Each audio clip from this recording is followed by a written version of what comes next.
To live life better. Watch Be Well every weekday on News 12.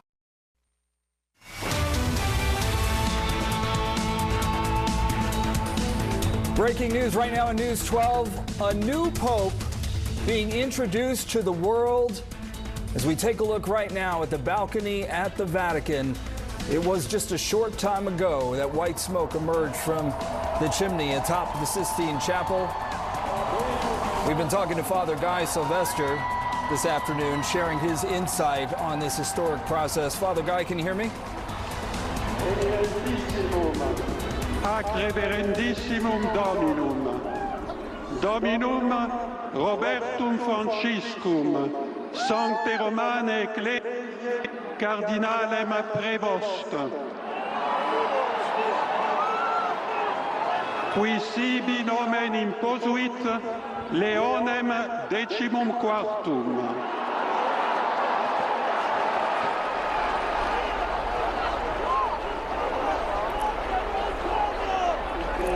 Father Guy, can you hear me? This is Cardinal Prevost, who is an American. And he has taken the name Leo the 14th. This is the first pope from the United States, something nobody thought would happen. All right, if you're just joining us, the first pope from the United States just introduced on the balcony over at the Vatican.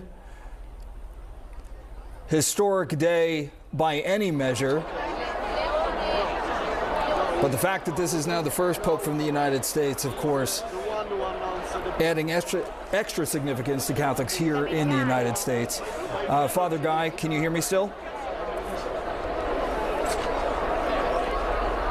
Actually, I'm not sure if Father Guy can hear us, but if you're just joining us. Yes, I can. Oh, great. Okay. Father Guy, all right, so please walk us through exactly who is the Pope, and do we know the name selected? Yes, the new Pope is Robert Cardinal Prevost, an American, a member of the Order of St. Augustine, an Augustinian, and he has chosen the name Leo the 14th. What do you know about this particular cardinal, now Pope, and based on what you know about his history, can you tell us what perhaps Catholics around the world can expect from him? Well, he is considered a moderate. I expect that he was considered a compromise candidate. He was for many, many years, as an Augustinian, a missionary bishop in South America, and then eventually served as the superior general of the Augustinian order, and so he was based in Rome. So he's an American who lived in South America and then also spent some time living and working in Rome.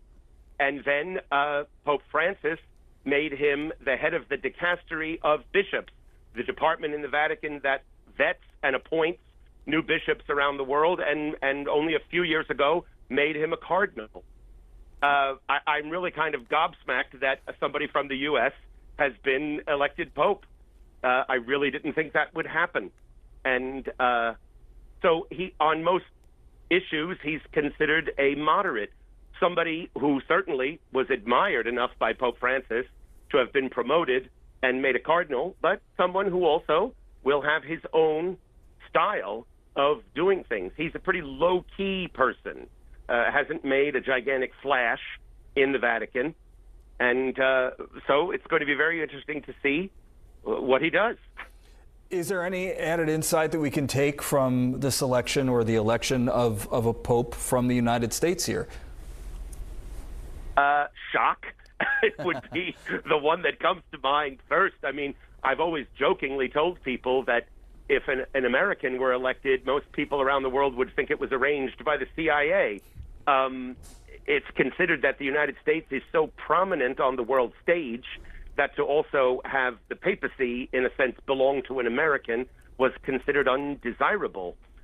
Who knows? Maybe the College of Cardinals felt that since Cardinal Prevost, now Pope Leo, spent so much time away from his native country that he had been able to pick up enough of an international perspective that made him a more suitable candidate for a worldwide church.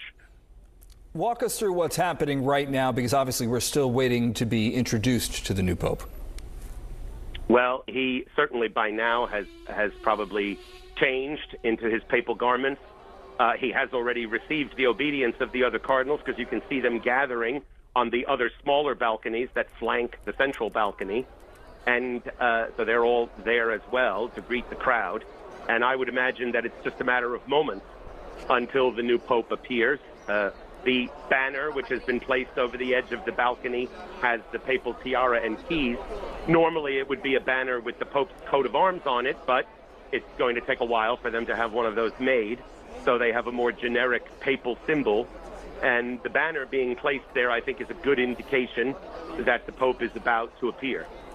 And you had said before that once the Pope does come out, once he appears, there's a blessing that takes place. And then, as happened with Pope Francis, do you expect that there might be some comments to the crowd? Yes, I would think that his remarks to the crowd would come first. Okay. Since he's the first pope from the United States, I would think he'll take this as an opportunity to say a few words, very likely in Italian and perhaps some in English as well. And then he'll conclude by giving the blessing, which will be in Latin. What must it be like? Obviously, we're looking at the images of all those who've gathered to see this historic occasion, to see this election, to see the new Pope, the leader of the Catholic Church for Catholics around the world. What must it be like to be there in attendance today? I know people that were there previously for other conclaves, and they said that the atmosphere is absolutely electric.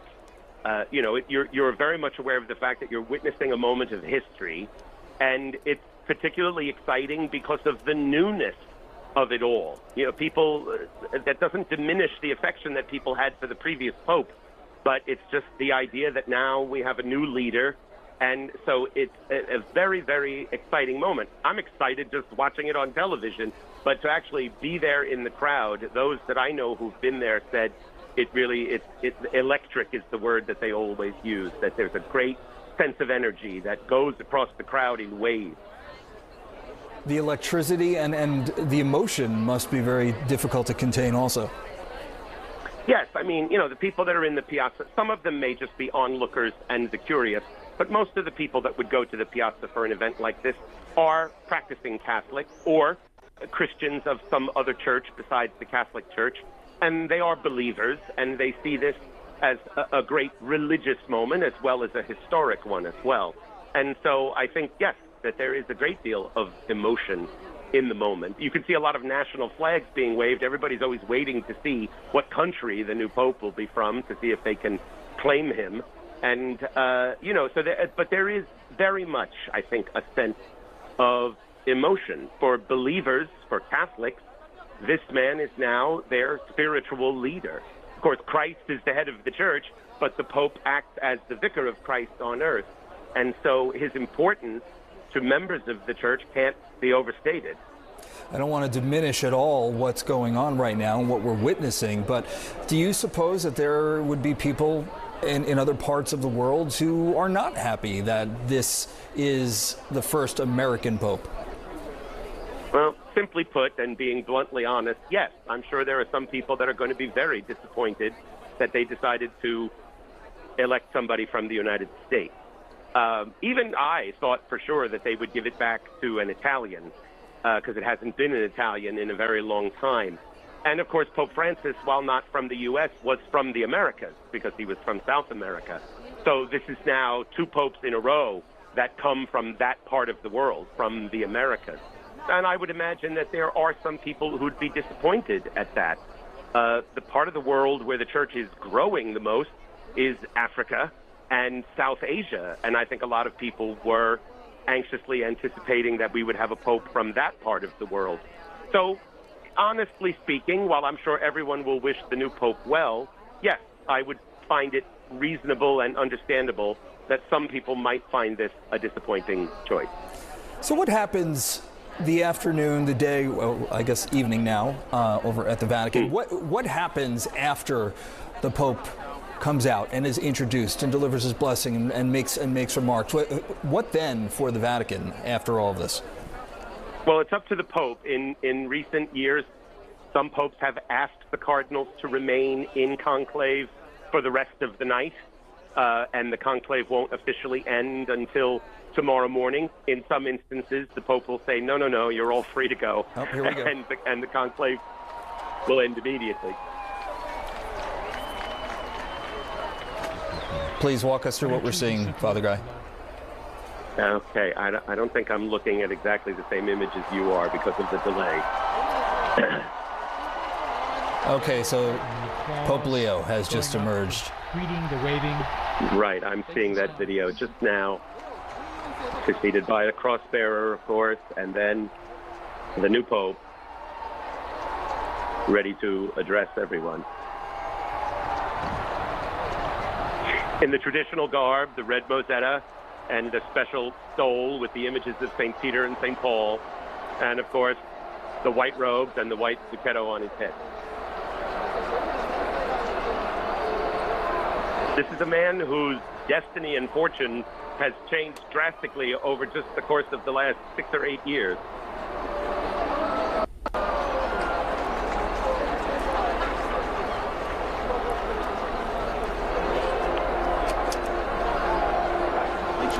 He appears to be, for lack of a better way of putting it, soaking it all in right now.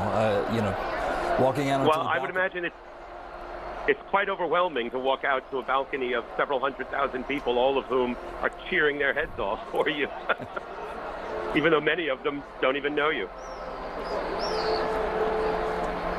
Well, they are about to hear the Pope, many of them for the very first time, in a matter of moments.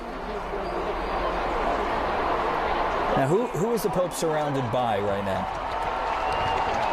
Well, on one side of him, the man wearing the bright purple is Archbishop Ravelli, who is the master of pontifical ceremony. And I can't quite make out who the person on the other side is. I believe it's just one of the assistant masters of ceremonies. And then, of course, the entire College of Cardinals is arrayed on the side balconies on either side of the central loggia.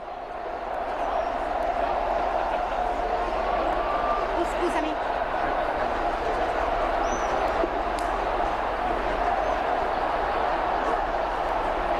I do have to say, I have to plug myself for a second. I predicted the new Pope would pick the name Leo. You did. I did. I was speaking with friends yesterday, and I was convinced it was going to be Leo.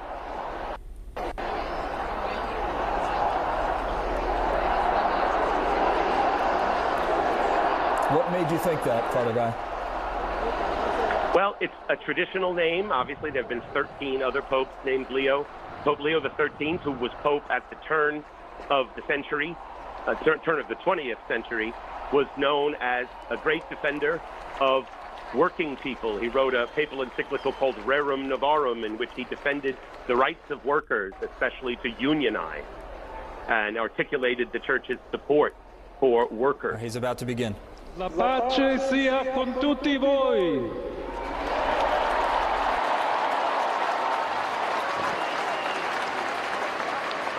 Fratelli e sorelle carissimi, questo è il primo saluto del Cristo risorto, il buon pastore che ha dato la vita per il gregge di Dio.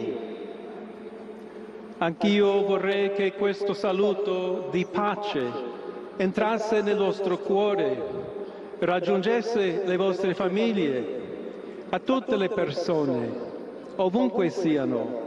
A tutti I popoli. Breaking news, the first American Pope addressing the hundreds of thousands of people who have amassed at St. Peter's Square.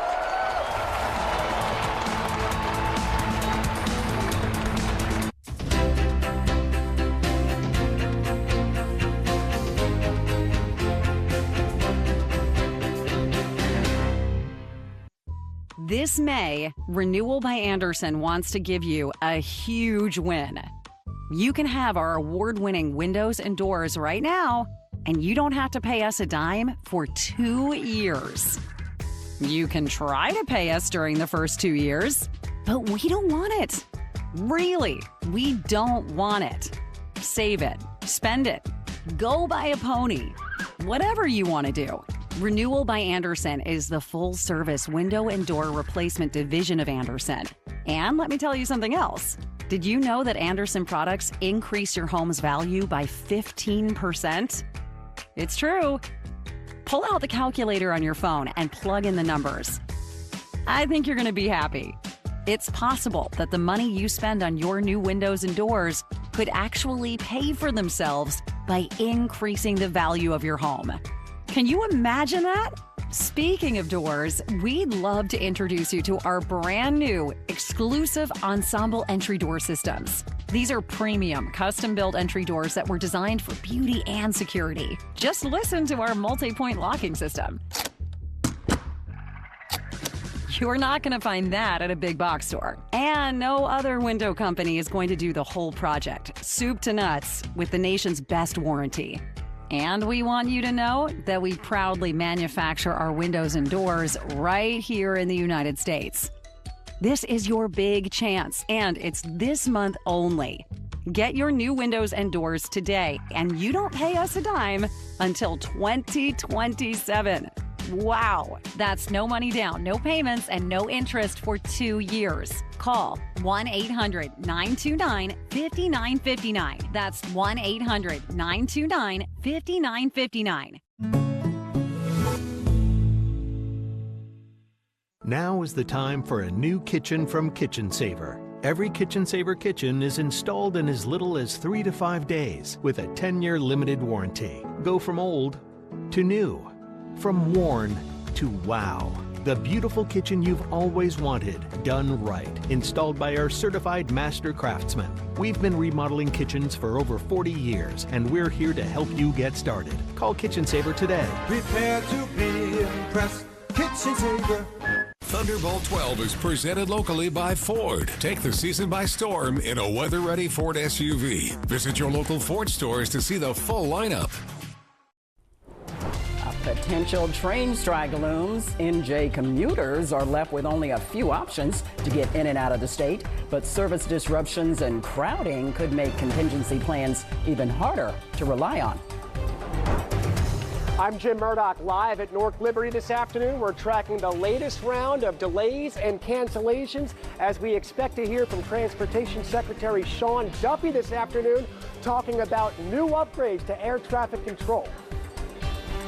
Taking a look at Jersey City right now and the radar. Dry for now, but keep that umbrella handy. Pop-up storms today and tomorrow. But what about Mother's Day? Meteorologist Mike Rizzo will tell us whether your plans need to be adjusted. Thank you very much for joining us here on News 12. I'm Della Cruz. We are closely following contingency plans for commuters if there is a transit strike next week.